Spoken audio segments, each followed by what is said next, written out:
Hola, bienvenidos a Asteroide 38. Yo soy Emma. Yo soy Caleb y hoy hablaremos de la novela Minnehaha.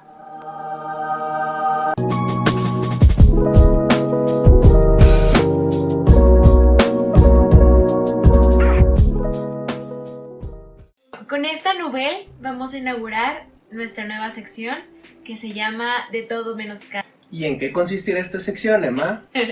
Esperaba que lo preguntaras, Caleb. Bueno, pues desde que empezamos a indagar en esto que llamamos literatura, nos dimos cuenta que había muchos autores y autoras que no se conocían o no se leían. Esto se debía en gran medida a que estos autores eran extranjeros y eran editoriales pequeñas las que adquirían sus derechos de traducción al español. Por lo que era bastante complicado que tuvieran un gran público.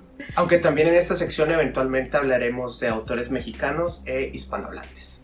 Siendo sinceros, hablar de estos autores fue el motivo principal por el cual quisimos empezar este canal. Que estos autores... Vamos a hacer un bloopers, por favor. Sí, puesto que creemos que estos autores se merecen muchísima más difusión de la que tienen y que muchas personas se pierden de estos textos por no poder llegar a ellos.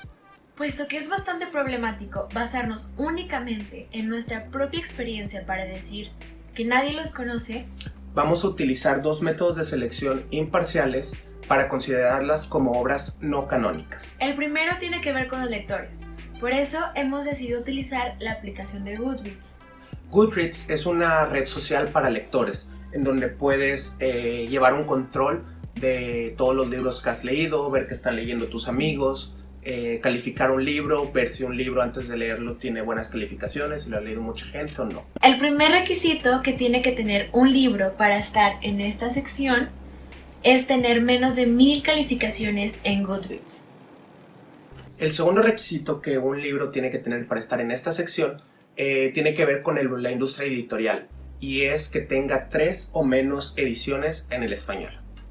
Pero bueno, ahora les vamos a hablar un poco sobre la obra. La verdad, la primera experiencia que yo tuve con Minnehaha fue a través de una película. Y es que mi mamá estaba viendo, por pura casualidad, una película en la noche y yo iba con toda la intención de cenar, pero me quedé muy picada y no pude dejar de ver la película.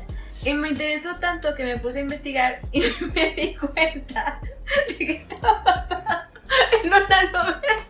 Es muy chistoso eso. Y me interesó tanto que me puse a investigar y entonces me di cuenta que estaba basado en una novela.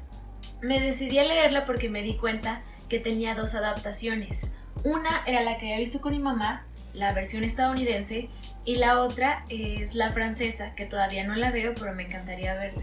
La novela comienza con una especie de prólogo en la que se hace este típico juego del texto encontrado y comienza hablando un hombre que menciona que su vecina, una señora ya de edad avanzada que conocía realmente poco, se suicidó. Y entonces que a la hora de estar checando los documentos que había en su departamento se encontró con el manuscrito que es en sí la historia de Minnehaha, que se titula Minnehaha, o de la educación física de las niñas. Y ya la historia de Minnehaha trata sobre una niña que queda huérfana y cómo comienza su vida en el orfanato. El misterio comienza a desarrollarse cuando esta niña a cierta edad la meten en una caja y la transportan a este nuevo lugar donde hay niñas de diferentes edades que la van instruyendo en diferentes artes hasta su adolescencia. Bueno, yo cuando terminé Minnehaha tuve una sensación bastante extraña porque no había sentido que había sido un final adecuado para la historia. Fue más o menos cuando ves la primera temporada de una serie que te está gustando mucho y llegas al final de la primera temporada y estás muy ansioso por empezar la segunda temporada y después te das cuenta que no hay segunda temporada, que solo es la primera temporada, como en Freaks and Geeks. Específicamente Freaks and Geeks. Y pues bueno, lo que hice fue investigar. Yo dije, evidentemente hay algo que no entendí de la historia. Pensé al principio que era como un símbolo, o sea, que algún símbolo no lo había captado y al final, pues el final no tenía sentido para mí. Y aquí la primera sorpresa que me llevé fue ver que había muy poca información al respecto. A mí la novela me la había recomendado Emma, y supuse que era bastante famosa, sobre todo por ser alemana. pero no. Y pues bueno, siguiendo con mi búsqueda en internet, me encontré por fin con un blog que explicaba un poco el final. Y aquí me di cuenta que mi error no había sido de entendimiento en sí, sino de interpretación. Y lo que decía este blog, que para mí tiene como todo el sentido del mundo, es que Minnehaha se puede interpretar en 3 niveles. El primero es que el final de Minnehaha es algo bueno. Entonces, si eso se interpreta así, Minnehaha es una utopía. El segundo es que el final es horroroso. Y si se interpreta así, pues es una distopía. Y el tercero, que es el que a mí en lo personal me parece más interesante, es que el final de Minnehaha no es ni bueno ni malo en un sentido ficcional, sino que es algo que pasa en la vida real. Es decir, que es una mímesis, como le entiende Aristóteles, o sea, una representación de la naturaleza. Y si decidimos interpretarlo de esa manera, pues es un relato realista. Mi recepción, en cambio, fue súper diferente a la de Caleb. La verdad es que cuando llegué, sí, para variar, cuando llegué al final del libro, estaba horrorizada. Representaba para mí el horror definitivo. Algo muy interesante de esta novela es que además de ser muy corta, es capaz de inyectarte con el misterio. Todo el tiempo, desde la primera hoja, quieres saber qué está pasando o qué va a pasar. Y ese misterio es el que me tenía atrapada. Y yo también, gracias al misterio, estaba esperando un final con un elemento fantástico. O, no sé, incluso de terror. Y también concuerdo con lo que dices sobre la mímesis. Creo que el final para mí es horroroso porque lo puedo relacionar justamente a nuestra realidad, a un contexto real. Esto claro que puede pasar. Ha pasado. O ha pasado o está pasando, la Seguramente verdad. ha pasado. No lo sabemos, pero sí, la verdad fue muy perturbante para mí leerlo. Y no pude dejar de leerlo. La verdad me lo leí muy rápido porque quería saber. Además de lo que estaba diciendo Emma, otro elemento que a mí me gustó muchísimo en Minnehaha es todo lo que no se cuenta. En Minnehaha la voz narrativa le pertenece a la protagonista de la novela, es decir, es un relato en primera persona, como ya habíamos dicho, son memorias, entonces todo lo vemos desde su perspectiva.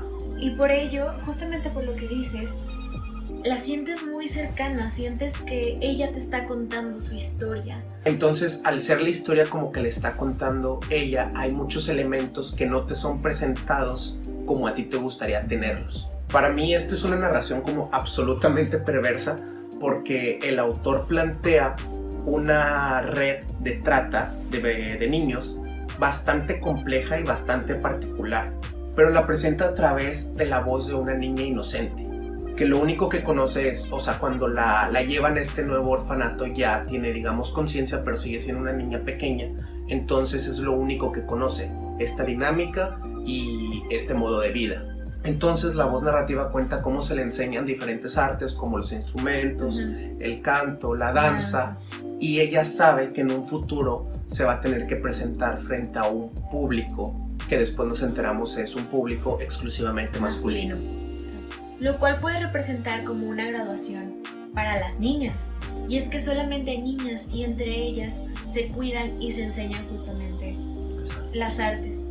Y creo que lo más perverso de la narración es que la voz narrativa, la niña desconoce, para empezar completamente, si es un orfanato, si es una escuela, pero este lugar donde está la niña, donde están todas las niñas, desconoce también el método de selección, por qué está ahí, pero el punto es que no le interesa a ella conocerlo, simplemente lo acepta y le dejan al lector para que se imagine como todo lo que se pueda imaginar de motivos, funcionamiento, todo.